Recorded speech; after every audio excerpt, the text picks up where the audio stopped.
গতকাল কয়েকটা ঘটনা ঘটেছে। প্রথম হলো হামলা, রেল স্টেশনে হামলা আর ছায়ানটা হামলা। এই বিষয়ে কি আগামীতে নির্বাচন কি হবে কিনা আপনি বলেন তো, কি দেখতেছেন?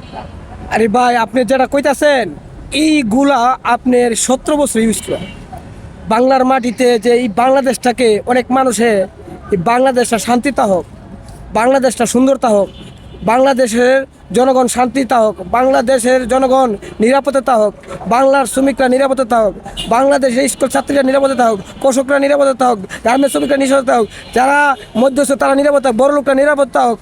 এটা অনেকে চানা, যারা চানা তারা এইগুলো করতেছে।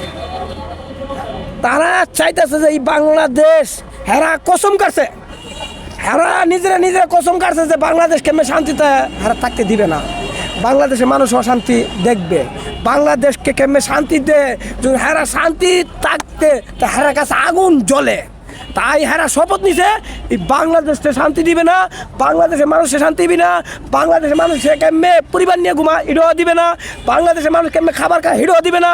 এটা হেরা কসম কাটছে। তাই ওরা কসম কাটতে নাই মাথায় হেরারে প্রতিরোধ করা বাংলার জনগণের প্রত্যেকটা দায়িত্ব, বাংলাদেশের প্রশাসনের দায়িত্ব, বাংলাদেশের যারা পরিচালনা করছে তার দায়িত্ব।